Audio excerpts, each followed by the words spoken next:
आइए देखते हैं। लिखा गया इफ p जिसके कोऑर्डिनेट है 2, -1, q जिसके कोऑर्डिनेट है 3, 4 एंड r जिसके कोऑर्डिनेट है -2, 3 एंड s जिसके कोऑर्डिनेट है -3, -2 be 4 points in a plane so that PQRS is a rhombus but not a square।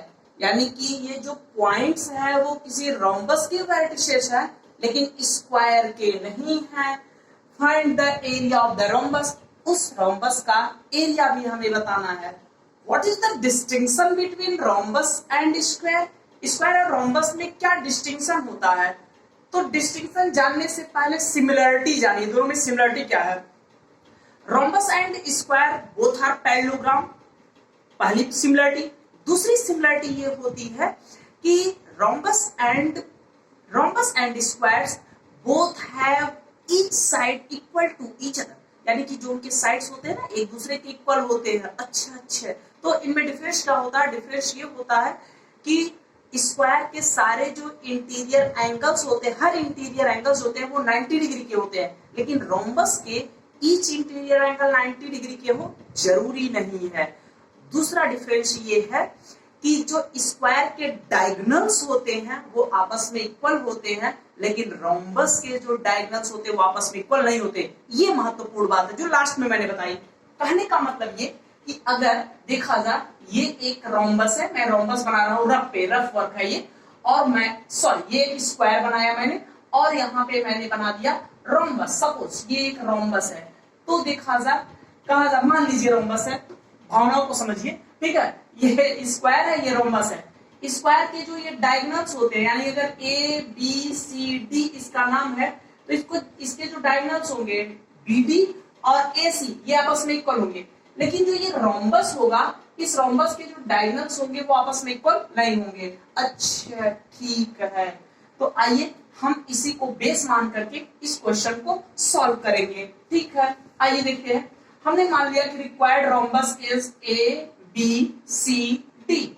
ए के जो कोऑर्डिनेट्स दिए गए हैं वो क्या दिए गए? ए बी सी डी नहीं, पी क्यू आर एस लिखा गया है, तो चलो पी क्यू आर एस लिखते हैं। फिर से इरेज किया P Q R S. P के जो कोऑर्डिनेट दिए गए हैं 2, -1, क्यू के जो कोऑर्डिनेट दिए गए हैं 3, 4 और आर के कोऑर्डिनेट क्या दिए गए हैं -2, -3। यस के जो कोऑर्डिनेट्स दिए गए हैं वो -3, -2।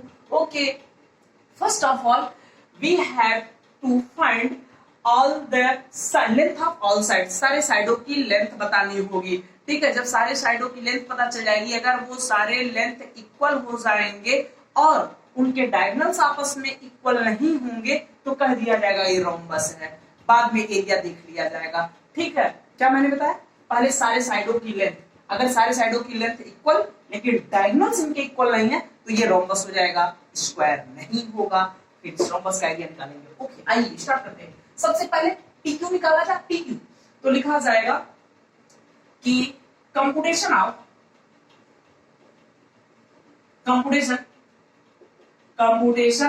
PQ। चलिए PQ निकालते हैं। तो PQ कैसे निकलेगा? PQ is equal to under root में, देखिए ये P ये Q, P के इसको मैंने x1 मान लिया, इसको y1, इसको x2 मान लिया, इसको y2, x2 माइनस x1 का whole square plus y2 minus y1 का होल स्क्वायर। आइए अंडर रूट में 3 - 2 का होल स्क्वायर, 3 - 2 का होल स्क्वायर प्लस ये देखिए 4 -1 यानी 4 + 1, हाँ 4 + 1 का होल स्क्वायर। तो ये हो जाएगा अंडर रूट में 3 - 2 का मतलब क्या होता है 1, यानी कि ये 1 का स्क्वायर प्लस यहाँ पे हो जाएगा 5 का स्क्वायर। तो ये हो जाएगा अंडर रूट में 1 का स्क्वायर 1 और 5 का स्क्वायर 25, ये आ जाएगा अंडर रूट में 26। ठीक है, इसको ऐसे ही रहने देते हैं। ठीक है, ये परफेक्ट स्क्वायर नंबर नहीं है, इसको सॉल्व करने का कोई मतलब नहीं है। यूनिट्स, ये इतना यूनिट्स आ गया। क्या है? PQ। अब क्या निकाला जाए? QR। चलिए कंप्यूटेशन ऑफ QR। आइए QR निकालते हैं। QR निकालते समय मैंने मान लिया कि ये x2 है, ये y2 है, तो इसको चलिए x1 मान लेते हैं। इसको x1, इसको क्या मान लिया y1, इसको मान लिया x2, इसको मान लिया y2। आपके ऊपर है, किसी को भी x1 और x2 मान सकते हैं। ठीक है, तो वो आप पे डिपेंड करेगा। आइए चलिए निकालते हैं। तो क्या हो जाएगा, कैसे निकलेगा, x2 माइनस x1, तो क्या हो जाएगा, यानी कि Q R is equal to under root में x2 माइनस x1 यानी -2 -3 का होल स्क्वायर, -2 -3 का होल स्क्वायर प्लस 3 -4 का होल स्क्वायर, 3 -4 का होल स्क्वायर। तो ये क्या हो जाएगा अंडर रूट में, ये देखिए -2 और -3 मिलकर के -5 यानी -5 का स्क्वायर प्लस 3 -4 करेंगे तो -1 आएगा, -1 का स्क्वायर। तो ये अंडर रूट में -5 का स्क्वायर 25 प्लस -1 का square 1 is equal to under root में 26 यूनिट्स। चलिए दो साइड आपस में इक्वल आ चुके हैं, यानी कि PQ और QR आपस में इक्वल आ गए हैं। अब हमें RS निकालना चाहिए, काश वो भी ये आ जाता, फिर SP निकालेंगे, काश वो भी ये आ जाता, ठीक है, फिर हम निकालेंगे PR, फिर निकालेंगे SQ यानी डायगोनल्स भी निकालेंगे। बड़ा ताम झाम है गुरुजी, हाँ भाई पढ़ना है तो करना ही है, ठीक है, मजा आ रहा है। तो QR निकल गया, अब हम निकालेंगे RS, कंप्यूटेशन ऑफ RS। आइए RS निकालते हैं। तो RS इज इक्वल टू क्या हो जाएगा अंडर रूट में, जब RS निकाले तो मान लिया इसको ये x1 है, इसको y1, इसको मान लिया x2, इसको मान लिया y2। अब जरूरी नहीं है कि जो मैं x1 और y1 मान रहा हूँ और x2 y2 वही आप भी मानिए, आप चाहे तो इसको x1 इसको y1 और इसको x2 इसको y2 मान सकते हैं, ठीक है, ओके जल्दी करिए।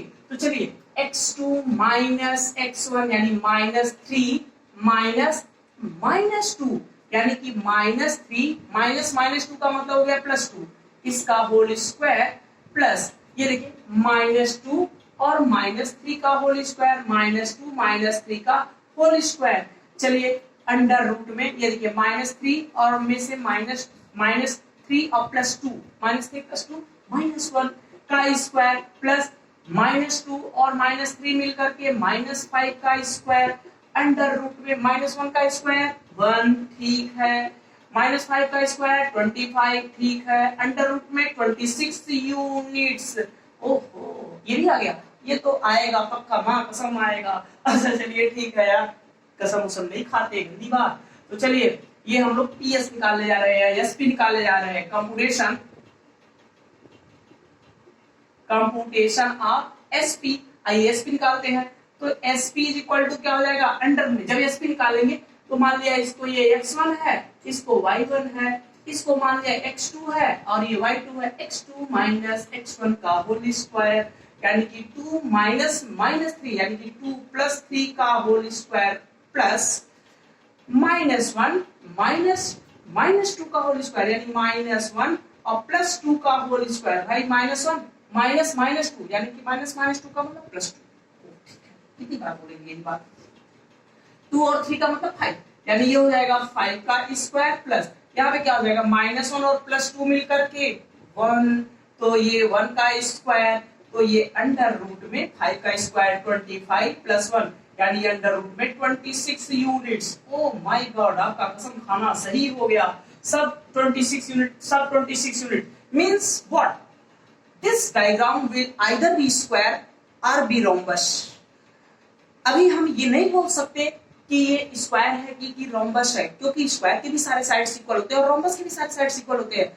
अब निर्णय की घड़ी ये है कि अगर इनके डायगोनल्स इक्वल आएंगे तो वो स्क्वायर होगा, अगर इक्वल नहीं आएंगे तो रोम्बस होगा। आइए डायगोनल निकालते हैं, PR निकालते हैं, डायगोनल जो है PR, फिर SQ निकाल लेंगे। अब आइए देखा जा, अब यहां निकालता हूं, कंप्यूटेशन आप क्या निकाला जाए PR, तो PR निकालेंगे तो PR इज इक्वल टू, हम मान लेते हैं P को ये x1 और इसको मान लिया y1, इसको मान लिया x2, इसको मान लिया y2। चलिए क्या हो जाएगा -2 का होल स्क्वायर अंडर रूट में -2 का होल स्क्वायर प्लस ये देखिए 3 -1 यानी कि 3 + 1 का होल स्क्वायर, तो ये इज इक्वल टू हो जाएगा -2 और -2 का मतलब -4 और -4 का स्क्वायर प्लस ये 3 और 1 कितना होगा 4 का स्क्वायर, ये हो जाएगा अंडर रूट में -4 का स्क्वायर 16 प्लस 4 का square 16 is equal to under root में कितना आ जाएगा 32 यूनिट्स, यानी पी आर आ गया 32 यूनिट्स। अरे सर जी पी आर तो इनके इक्वल नहीं आया। अरे पागल, पी आर साइड नहीं है, वो डायगोनल है। डायगोनल थोड़ी साइड के इक्वल होते हैं। अच्छा ठीक है गलती हो गई। अब चलो एस क्यू निकालते हैं। एस क्यू कैसे निकलेगा, computation of S Q. S Q कैसे निकलेगा, ठीक है, इसको x1 ये y1, इसको x2 लिख दिया, इसको y2 लिख दिया, ठीक है। तो S Q is equal to क्या हो जाएगा, अंडर रूट में देखिए -3 का होल स्क्वायर, -3 का होल स्क्वायर प्लस -2 और -4 का होल स्क्वायर, -2 -4 का होल स्क्वायर।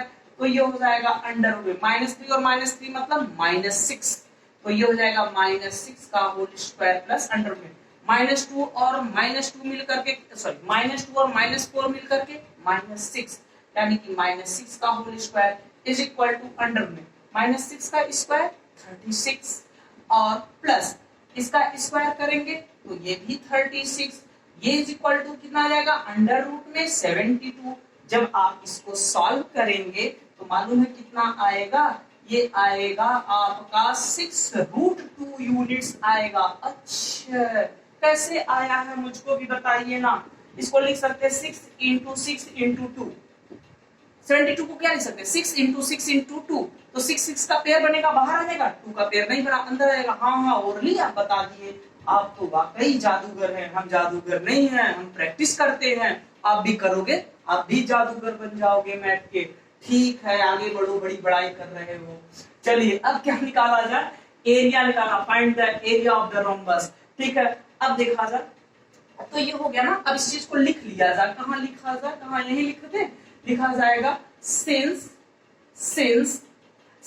ये देखिए अब पी क्यू, यहां मैं लिख रहा हूं P Q is equal to Q R is equal to R S is equal to S P, but P R is not equal to QS, so points are vertices of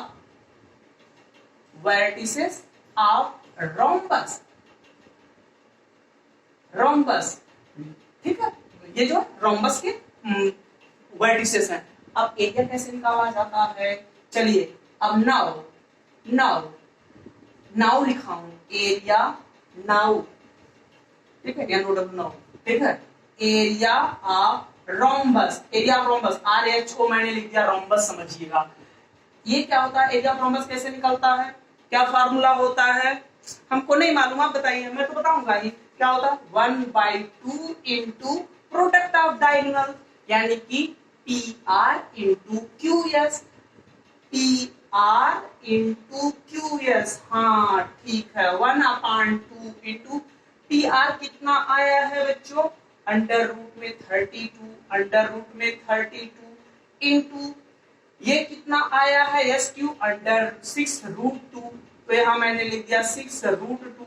ये देखिए 2 से 6 cancel हो जाएगा, 3 आ जाएगा, तो कितना आ जाएगा, दोनों को मल्टीप्लाई कर लीजिए, तो ये आने वाला है 3, देखिए 3 का मल्टीप्लाई 1 के साथ 3 और अंडर रूट में अंडर रूट 32 का मल्टीप्लाई 2 के साथ किया जाएगा तो आ जाएगा 64। ओहो 64 एक परफेक्ट स्क्वायर नंबर है जिसकी वैल्यू अंडर रूट में होने पे 8 होती है। अच्छा इसको 8 लिख सकते हैं, हाँ, तो ये आ जाएगा 3 × 8 इज इक्वल टू 24 यूनिट का स्क्वायर। एकदम जगह शॉर्ट कर गई यार, ठीक है आप मैनेज कर लेना, ठीक है मैनेज ही तो करवा रहे हैं आप, तब से जगह आपके पास है ही नहीं, कोई बात नहीं यार, इसी से काम चलेगा हम लोगों का, हम होंगे कामयाब, ठीक है।